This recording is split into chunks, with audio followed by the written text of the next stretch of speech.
Good evening once again. I am Stephanie Ruhle, and what a day we are having. You are here for the nightcap, and it is day 110 of the second Trump administration. And this morning, the president said he would be open to cutting the 145% tariff on China down to 80%, which is a huge change from just 2 days earlier when he said he would not lower them ahead of any talks this weekend with Chinese officials.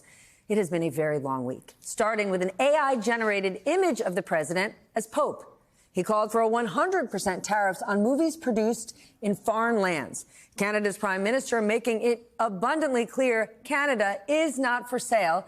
And the president's reply, never say never. There was the announcement of a trade deal with the UK that was more of a concept than an actual deal. Meanwhile, Republicans push forward with their mega budget bill that includes huge tax cuts. There is just one glaring problem. They cannot quite figure out how to pay for any of it. And let us not forget the president calling to reopen Alcatraz. All that happened in the last 6 days. With that, let's bring in our nightcap. It is an excellent one. Pablo Torre, who has had a very busy week, ESPN analyst and host of the Meadowlark Media's Pablo Torre Finds Out podcast.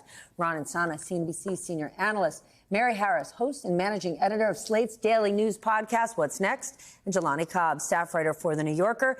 And he has a very hard job, dean of the Columbia Journalism School. An important and hard job. Ron, you know I'm turning to you first. Treasury Secretary Scott Bessent meeting with Chinese officials this weekend to talk about tariffs. Before negotiations even got underway, the president is now saying they could drop down to 80%. To me, it does sound like Donald Trump is looking for a soft landing, a graceful exit. But maybe China is, too. A week ago, they said they weren't going to meet until tariffs went down. So something's happening. Yeah, I'll give kind of partial agreement on that. I mean, 80% tariff is still above the level. Of course. And he's undercutting his own bargaining position with his Treasury Secretary, who's now in Switzerland talking to his Chinese counterpart, by already offering a concession before the talks even start, something that's been going on with President Trump with respect to Ukraine and Russia and other places.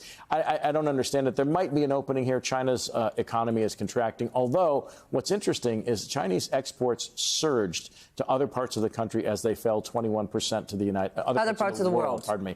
While they fell 21% to the United States. Can you just stay on that? Explain that to us. They are selling more to the rest of the world, including East Asian countries and those that are looking to forge tighter relationships with China in the absence of a reliable U.S. partner, and less is coming here. Our ports are empty of Chinese ships in some instances in Seattle, Long Beach, Los Angeles. I talked to someone who's operating the port of Savannah. They expect shipments to be down 40% within a week. And so we are going to pay the price for this in some way or another. Even if they cut a deal, it's going to affect the U.S. economy as much as it does the Chinese. Can I just add, there's a geopolitical equivalent of that, too. Yeah. The same part of it with foreign aid. Yep. And so just as people are looking for more reliable partners, the U.S., the idea is that the U.S. Engages in foreign aid out of some sort of,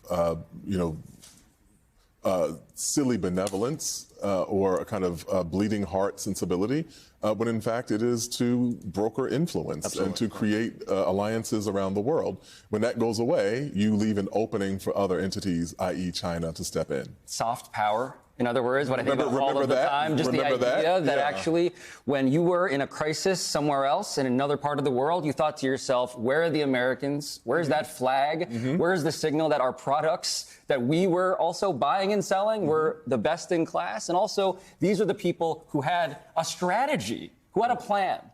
And so when it comes to all of this stuff, Steph, I mean, I think about the lag, right? Currently, we're living in an abstract zone in which all things are possible. Is it 3 weeks? How long do we have until this is no longer abstract? This is specific and pressing. And it's about 3 weeks, actually. And I think the conversation is going to get quite real out of the realm of academics and into the realm of, guess what? You're going to feel this every day. Well, in fact, the Wile E. Coyote moment, right? Where we've run off the cliff and we just haven't looked down yet. Like, we see the fact that all of this stuff is not coming into the United States. And we know what that means, right? We know what that means. I talked to this guy who's a logistics expert on the show this week. And he's basically like, I know what this means. He's like, everything that's being said right now is BS. Because, we all look around, we see Target. It's full right now. In 3 to 5 weeks, it's going to look really different. And this guy had no doubt about it. Hold on. That's Target.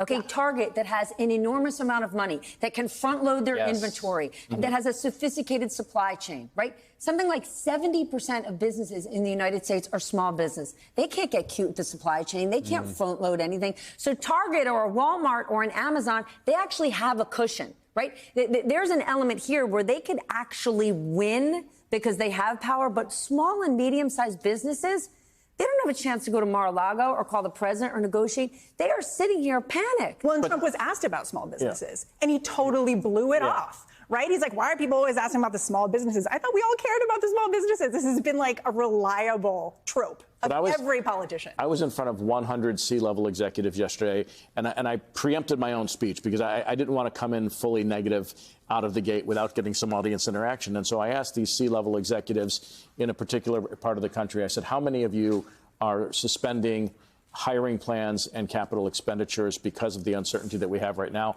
Almost every hand went up in the room, and there were 120 executives in the room.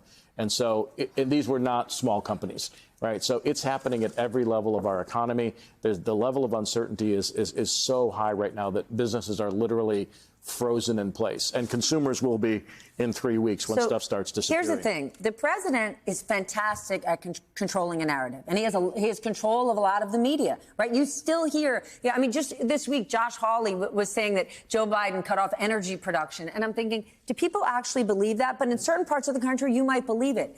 But it doesn't matter what Trump's narrative is. At some point, this thing is coming to roost, right? In the last week, whether it's Warren Buffett, Ken Griffin, Jamie Dimon, take your pick. Yes. One by one, they are coming. Even Jamie Dimon, who tried to thread the needle and say, guess what? China, there are some unfair trade practices. There is something to do on the tariff front. Joe Biden didn't shy away from tariffs, but the way they have done it, so big, so aggressive across the board. So you've now got business leaders saying, hold on, this isn't working. I am sure lawmakers from almost every state are urging the White House to take a step back. So the president is somewhat backed into a corner here and has to find even a remotely elegant exit, which is most likely why he called the UK this week. Well, their prime minister was home watching a soccer game saying, tomorrow, we're going to announce a deal. And they put on a show and they announced somewhat of a deal, but it was really a presentation of an idea, not a deal. Right.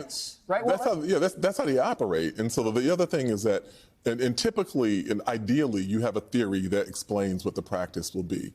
Here, he gets a notion, and then a group of people around him rush and kind of have a rearguard activity to try to turn this notion into an actual theory. You do it Annie Hall. He has a notion, we're going to turn it into a concept, and then we're going to turn it into an idea. Okay, but here's the notion, right? We're going to do this deal with the UK. Everybody likes Rolls Royces, and what happens the next day? Stellantis, GM, and Ford say, hold on a minute. Now you're giving the UK a better deal than we get. It hasn't been vetted yet. Well, and he said that was the purpose. Like he said, there should be higher tariffs on the more popular cars, which is like, what is happening? We should also move beyond the academic analysis of like, how is his rhetorical strategy playing out? The guy is lying. He is lying, and he does not have a plan, and when he's cornered into anything resembling a coherent question, he doesn't know how to answer it. And the rhetorical strategy that I actually do want to highlight here is him saying repeatedly, his administration, his cabinet saying repeatedly, people voted for this. He is saying preemptively that you guys wanted this, and guess what? It's going to be hard, but we're delivering on what you asked for. And that is the strategy. Is saying something so important, though, on the lying front. Yeah. I called a huge Wall Street investor today who knows Scott Bessent well. And I said, is Scott Bessent in over his head? And he said, no. He goes, Scott deeply understands all of this. And he said the predicament that Scott finds himself in is that he has to defend the indefensible. That's it. And that's what it is. Well, that's the definition of the Trump administration. Yeah, well, yeah, I mean, that's in the job description. Right, that's the job. Woke, but Ron, these people who are now calling out the illogic of this, they're not left, they're not woke. These are hardcore money people, Steph, as you know. Correct. And the only out that I think they have, that you've pointed out from the very beginning, is how do we manipulate the market before it hurts us, people who have access to such early information, inside information? That way we can mitigate our own personal trouble.